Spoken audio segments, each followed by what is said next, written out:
இருக்குது, உனக்கு செய்யற கடமை இருக்குது, ஊருக்கு செய்யற கடமை இருக்குது, எவ்வளவோ தீமைகளை தடுக்க வேண்டி இருக்குது, எவ்வளவோ நன்மைகளை செஞ்சு குவிக்க வேண்டி இருக்கிறது. தனியா இருக்கிறவனுக்கு இதெல்லாம் முடியுமா? ஒருவன் தனியாக தன்னை ஒதுக்கி கொண்டானேயானால் அவன் நன்மையை ஏவுகிற அந்த நன்மை ஏவுறதுக்கு ஒரு நன்மை இருக்குல்ல, அது கிடைக்குமா? அவனுக்கு தீமையை தடுப்பதற்கு ஒரு நன்மை இருக்குல்ல, அது கிடைக்குமா? சலான் சொல்வதற்கு ஒரு நன்மை, யாருக்கு சலான் சொல்லுவாங்க? சலான் சொல்வதற்கு ஒரு நன்மை இருக்கு, அது அவனுக்கு கிடைக்குமா? கிடைக்காது. எத்தனை பேரை நேர்வழிப்படுத்தலாம், அதெல்லாம் கிடைக்காது.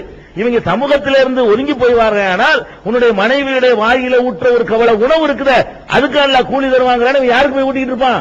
இவன் தனியா போய் காட்டுல உட்கார்ந்து இருந்தான்னு சொன்னா இதுக்கு பேரு இது சூபிசம்ங்கிறாங்களா, எஸ்கேபிசம், ஓடி ஒளிகிறது. உலகத்திலிருந்து எஸ்கேப் ஆகி ஓடக்கூடிய ஒரு இசத்துக்கு பேர் தான் சூபிசம். அப்படி ஓட சொல்லி இஸ்லாம் சொல்லல. இது யார் வேண்டாலும் செய்யலாம். இதை தனியா ஒருத்தர் அடைச்சு போட்டு 10 வருஷத்துக்கு அடைச்சு போட்டீங்க, 10 வருஷம் திருடி இருப்பான். அவன் திருடுறதுக்கு எங்க விட்டதுன்னு திருடுவான். 10 வருஷம் அடைச்சு போட்டீங்கன்னா ஒன்னா நம்பர் போக்கிரியை பிடிச்சி அடைச்சு போட்டாலும் அவன் திருட மாட்டான், அவன் பொய் சொல்ல மாட்டான். பொய் சொல்றதுக்கு இன்னொரு வேணும்ல, அவன் தனி அவனா போய் சொல்லிக்க முடியுமா? பொய் சொல்ல மாட்டான், மோசடி செய்ய மாட்டான், ஏமாத்த மாட்டான். இது பெரிய சாதனையா? இருந்து ஜெயிக்கணும். பொய் சொல்ற இடத்துல இருந்து நான் பொய்யே சொல்லல பாத்தியா, அதான் வெற்றி பெறுறது. நப்ச வெல்லுவது என்பது அந்த வாய்ப்புகள்லாம் இருக்கிற இடத்துல வாழ்வனால் பெரிய சாதனையா? இவர் தான் இருக்கணுமா? இத தனியா ஒரு இடத்துல ஒதுங்கி நின்று நான் பொய்யே சொல்லவில்லை பார்த்துக்கிறார், நான் யாரை ஏமாத்தவில்லை பார்த்துக்கிறேன், யாரும் செய்ய முடியாது. இதை இன்னொருத்தர் என்ன செய்ய முடியும்? எந்த தப்பு செய்யறதா இருந்தாலும் இன்னொரு துணைக்கு வேணும். குறைஞ்சபட்சம் என்ன தப்பு செய்யறதா இருந்தாலும் 2 பேர் இல்லாம செய்ய முடியாது. அப்ப புறம் பேசுறா இருந்தா கூட புறம் பேசப்படுறவன் ஒருத்தர் இருக்கணும், பேசவன் ஒருத்தர் இருக்கணும், காதுல கேட்டதான் புறமாவும், இவன் நினைச்சுக்கிட்டா புறமாவும், 3 பேர் வேணும். அப்ப அந்த மாதிரியான ஒரு சூழ்நிலையில இவங்க ஒதுங்கி போய் உட்கார்ந்துகிட்டு இது மார்க்கம், இது உயர்ந்த ஸ்டேஜ் அப்படிங்கிறாங்க. இது என்ன? உதாரணமா ஒருத்தருக்குங்க நான் கண்ணே இல்ல, அவன் சொல்றான் நான் சினிமாவை பார்த்தது இல்ல.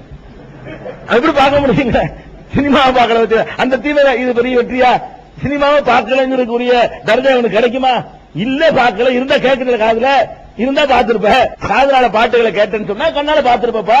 அப்ப என்ன விளங்கன்னு? கண் இல்லாத ஒருத்தன் நான் பார்க்கவே இல்லைன்னு சொல்ற மாதிரி, கை இல்லாத ஒருத்தன் நான் யாரையும் கை நீட்டி அடிச்சது இல்லைங்கிறான். 2 கையுமே இல்ல, நான் யாரையும் உலகத்துக்கு குசும பண்ணிருப்பான், ஆனா கை நீட்டி அடித்தது இல்லைங்கிறான். இருந்ததன் நீட்டுவ அடிப்ப. அப்ப இல்லாத இந்த மாதிரி உள்ள சித்தாந்தத்தை நம்ம கூப்பிடுறாங்க. எது நல்ல நிலைமை? இப்படி ஒண்ணு இருந்தா பெருமானார் ஸல்லல்லாஹு அலைஹி வஸல்லம் அவர்கள் இதை அவங்க அமல்படுத்தி காட்டியிருப்பாங்களே. போனாங்க, நபி ஆவறதுக்கு முன்னாடி போனாங்க ஹிரா குகைக்கு. அதுதான் அவங்க ஆதாரமா காட்டுவாங்க. 40 நாள் இருந்தாங்கல்ல ஹிரா கோயில, தவம் இருந்தாங்க. இங்க இருந்தா அல்லாஹ் சொன்ன வரைச்சு விட்டான்ல. நபி ஆவறதுக்கு முன்னாடி இருந்தாங்க. எது வரைக்கும் இருந்தாங்க? நபி ஆவறதுக்கு முன்னாடி, அல்லாஹ்ட்ட இருந்து செய்தி கிடைக்கிறதுக்கு முன்னாடி குகையில இருந்தாங்க. நல்ல வழி டெய்லி இங்க இரு அப்படின்னு அல்லாஹ் சொன்னானா, ஜிப்ரீல் ஓது, போய் சொல்லு, பிரச்சாரம் பண்ணு, அடி வாங்கன்னு சொன்னாங்களா? அதுக்கு பிறகு வெளியே வந்துட்டாங்களங்க. நபி ஆன பிறகு மறுபடியும் அங்க போய் தவம் இருக்கவும் இல்ல, கட்டிச்சோரை கட்டிக்கிட்டு போகவும் இல்ல, அப்புறமே மக்கள்கிட்ட வந்துட்டாங்க. அப்ப ரசூல் ஸல்லல்லாஹு அலைஹி வஸல்லம் நபி ஆவதற்கு முன்னாடி கொஞ்சம் காலம் இருந்தாங்க பாருங்க. அது ஏதோ உங்களுக்கு தோன்றி இருந்திருக்காங்க, அல்லாஹ் அங்கீகரிக்கல, அல்லாஹ் ஏத்துக்கல, அனுப்பி விட்டுட்டான் மக்களுக்கு பிரச்சாரம் பண்ண. அப்ப 23 வருஷ காலமா பிரச்சாரம் பண்ணாங்களா, தவம் இருந்தாங்களா? சஹாபாக்கள் எவ்வளவு பேர் கேட்கிறாங்க. மதீனாவுக்கு போன பிறகு ஏழ்மை நிறைந்த சஹாபாக்கள் பள்ளிவாச திண்ணையில தான் படுத்து கிடக்குறாங்க. அப்படிப்பட்ட கணிசமான சஹாபாக்கள் இருக்கிறாங்க. அவங்களுக்கு திருமணம் பண்ணுவதற்கான வசதி இல்ல. வீடு வேணும்ல, திருமணம் பண்ணனா குடியிருக்க வாடகைக்காவது வீடு பிடிக்கணுமா இல்லையா? அவ திருமணம் பண்ணா அதுக்குள்ள செலவுக்கோ, மகர் கொடுக்கிறதுக்கோ, பொண்டாட்டியை காப்பாத்துறதுக்கோ எந்த வருமானம் இல்லாம வெளியூர்ல போய் அகதிகளாக ஒரு பெரிய கூட்டம் குவிஞ்சிருச்சு. அப்ப அவர்களுக்கும் அந்த இச்சை, கல்யாணம் பண்ணணுங்கிற உணர்வு வருது. பெருமானார் ஸல்லல்லாஹு அலைஹி வஸல்லம் கேட்கிறாங்க, அல்லாஹ்வுடைய தூதரே நாங்கள் ஆண்மை நீக்கம் செய்து கொள்ளலாமா? அவங்க என்ன கேட்கிறாங்க? இந்த ஒரு எண்ணம் வர்றதுனால எங்களுக்கு பெரியதா இருக்குது, கல்யாணம் பண்ண வசதி இல்ல, பொண்ணு கிடைக்க மாட்டேங்குது. திடீர்னு ஒரு ஊர்ல ஆம்பளையில 1000 பேர் தெரிஞ்சு வந்தா பொண்ணு கிடைக்குமா? அந்த மாதிரி குவிஞ்சிட்டாங்கன்னு சொன்னா ஒவ்வொரு ஊர்லயும் இருக்கிற ஆம்பளைக்கு இருக்கிற பொம்பளைக்கு சரியா இருக்கும். சின்ன அளவுல வித்தியாசம் இருக்கலாம். 100 ஆம்பளை தான் 105 பொம்பளை இருக்கும். 1000 பேர் தெரிஞ்சு வந்து குவிட்டாங்கன்னா 1000 பொண்ணுக்கு எங்க போவாங்க? பொண்ணும் கிடைக்கல, வசதியும் இல்ல. அப்ப இவங்க என்ன பண்றாங்க? எங்களுடைய ஆசைகளுக்காக வேண்டி எங்களுக்கு ஒரு கட்டுப்படுத்த முடியல, நாங்கள் ஆண்மை நீக்கம் செய்து கொள்ளலாமா என்று கேட்கிறாங்க. பெருமானார் ஸல்லல்லாஹு அலைஹி வஸல்லம் அவர்கள் கடுமை ஆட்சேபிக்கிறாங்க, அதுக்கு அனுமதி இல்ல. நோன்பு வச்சு கட்டுப்படுத்துங்க, இருக்கிறத கட்டுப்படுத்தணுமே தவிர அழிச்சிடக்கூடாது. இருக்கிறத எப்ப ரசூல் ஸல்லல்லாஹு அலைஹி வஸல்லம் காட்டுகிற வழி என்ன? நோன்பு வைத்து உங்களுடைய ஆசைக்கு கல்யாணம் பண்ண சக்தி இருந்தா கல்யாணம் பண்ணு, இல்லையா மனிஸ்ததா மின்குமுல் பாத்த ஃபல்யத்தஸவ்வஜ், யாருக்கு திருமணத்திற்கான செலவுக்கு சக்தி இருக்கிறதோ அவர் திருமணம் செய்யட்டும். யாருக்கு சக்தி இல்லையோ அலைஹி பிஸௌம், அவர் நோன்பு வைத்துக் கொள்ளட்டும். ஃபைன்னஹு லஹு வஜாவுன், அது அவனுடைய ஆசையை துண்டிக்கும், அதை தடுத்து நிறுத்து கட்டுப்படுத்தும் என்று பெருமானார் ஸல்லல்லாஹு அலைஹி வஸல்லம் வழிகாட்டுறாங்க. அப்ப முதலாவது இந்த சூபிசம் என்ற பெயரில் இவங்க விதைக்கிற சிந்தனை என்ன? கல்வத்து தனிமை. இந்த தனிமைங்கிறது என்னங்கிறீங்க? தனிமை மட்டும் வேண்டாம், நெசமா இருக்கலாம். அதை ஒட்டி சொல்ற கதை போட்டு போய் தனிமையா இருந்தாராம், அவர் தூங்கவே இல்லையா, சாப்பிடவே இல்லையா, குடிக்கவே இல்லையா, 40 நாள் இருந்தாருங்க. பெரிய பெரிய மகா கல்வத்து நாயகம், அவளுக்கு பேர் என்னது?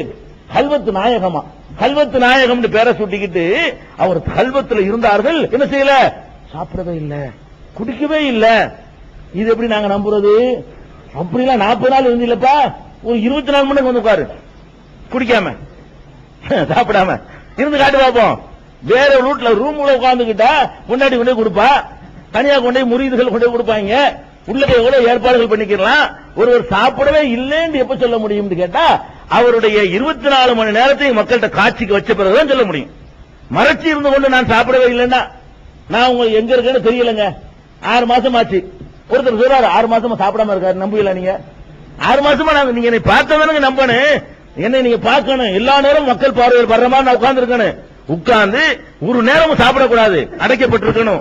நல்லா கவர் பண்ணி வெளியில நான் தப்பிச்சு போகாம, வெளியே இருந்து எதுவும் எனக்கு வர முடியாம எல்லா வாசலும் அடைக்கப்பட்டு ரூம்ல கொண்டு போட்டுவிட்டு அப்புறமேல சாப்பிடலன்னு சொன்னா அப்ப நம்பலாம். அப்ப சாப்பிடலன்னு சொல்லி இது ஒரு பெரிய சாதனையா? இது சாப்பிடாம இருக்க முடியுமா? சாப்பிடாம இருப்பதுதான் ஒரு உயர்ந்த நிலைன்னா நபிமார்கள் அல்லாஹ் அப்படி அனுப்பியிருப்பானே. நபிமார்கள் வந்தவன அவங்க கேட்ட கேள்வியா தானே, என்னடா பெரிய நபி இவரு சேர்ந்துங்கிறாரு நபி கேட்டானா இல்லையா? எதிரிகள் எல்லாம் கேட்டான், மாலிஹாதர் ரசூல், இவர் என்ன பெரிய ரசூல், யாக்குலு தஆம, உணவு சாப்பிடுகிறார், எம்சி பில் அஸ்வா, கடத்தரவுக்கு போறாரு இவர் ரசூலா கேட்டான். அப்ப சாப்பிடுற தன்மையை எடுக்கப்பட்ட நிலையில் மனிதன் இருக்க முடியாது, சாப்பிடுதான் ஆகணும். சாப்பிடலன்னு எவன் சொன்னாலும் போய் சொன்னாலும் வைக்கிறேன். யாரு எந்த கொம்பன் சொன்னாலும் சரி, நான் சாப்பிடாம இருந்தேன், 5 நாள் சாப்பிடல, 10 நாள் சாப்பிடலன்னு சொல்றான்னா அது எவ்வளவு பெரிய போர்வையில வந்தாலும் சரிதான். 1 நம்பர் பொய்யன் என்பதுதான் இஸ்லாமிய நிலைப்பாடு. அப்புறம் நிரூபிச்சு காட்டுங்க. 40 நாள் இருந்தீங்களப்பா, ஒரு 5 நாள் உட்காந்து காட்டு, எல்லாருக்கும் தெரியட்டு. இன்னும் கொஞ்சம் பேர் பக்குவப்படுத்தலாம்ல, இன்னும் கொஞ்சம் பேர் உனக்கு சீதராகும், 50 பேர் உயர்ந்துவோம்ல. 5 நாள் இருந்து காட்டு பார்ப்போம். முடியாது. சாப்பிடாம இருக்க முடியாது, தண்ணி குடிக்காம இருக்க முடியாது, சிறுநீர் கழிக்காம இருக்க முடியாது. பெருமானார் ஸல்லல்லாஹு அலைஹி வஸல்லம் மலம் கழிச்சாங்க, சிறுநீர் கழிச்சாங்க, சாப்பிட்டாங்க, பசியில வயிறு ஒட்டி இருந்துச்சு, கல்ல கட்டிக்கிட்டாங்க, தாங்க முடியல, என்னமாச்சு இருக்கான்னு வீட்டுல போய் கேட்டாங்க, இருக்கிறத திண்டாங்க.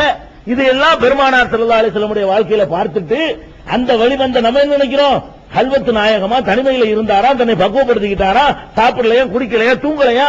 3 பேர் பேசினாங்களே, 3 பேரு பெருமானார் ஸல்லல்லாஹு அலைஹி வஸல்லம் வணக்கத்தை பத்தி கேட்கறாங்க ஆயிஷா நாயகி கிட்ட. கேட்டு என்ன பண்ணாங்க? ஆயிஷா நாயகி ரசூலுல்லாஹ்வுடைய வணக்கத்தை சொன்ன உடனே, அது ரசூலுக்கு தெரியா இருக்கலாம், எங்களை மாதிரி ஆட்களுக்கு பத்துமா, நாங்க நிறைய வணங்க போறோம். ஒருத்தர் சொல்ற நான் கல்யாணம் பண்ண மாட்டேங்கிறாரு, ஒருத்தர் சொல்றாரு நான் ராத்திரி தூங்கவே மாட்டேன், நின்று வணங்கிட்டே இருப்பேங்கிறாரு. இன்னொருத்தர் சொல்றாரு இப்ப பார்த்தா நோம்பு வச்சுட்டே இருப்பேன், ஒரு நாள் கூட விட மாட்டேங்கிறாரு. பெருமானார் ஸல்லல்லாஹு அலைஹி வஸல்லம் கேள்விப்பட்டு இந்த மாதிரி சொன்ன நீங்க தானா கண்டிக்கிறாங்க. ஏன் இப்படி சொல்றீங்க?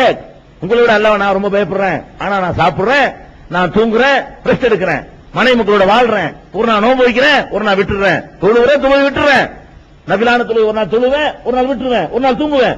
அப்ப அந்த மாதிரி நடக்கிற வழிதான் என்னுடைய வழி. ஃபமன் ரகிபான் சுன்னதி ஃபலைஸ மின்னி, எவன் என்னுடைய இந்த வழிமுறையை புறக்கணிக்கிறானோ அவன் என்னை சேர்ந்தவன். அந்த இடத்துல சொல்றாங்க, என்னுடைய இந்த வழிமுறை யாராவது புறக்கணித்தால், இது உண்ணாமலேயே நான் ஆன்மீக உச்சநிலை அடைய போறேன், அவன் என்னை சேர்ந்தவன் இல்ல.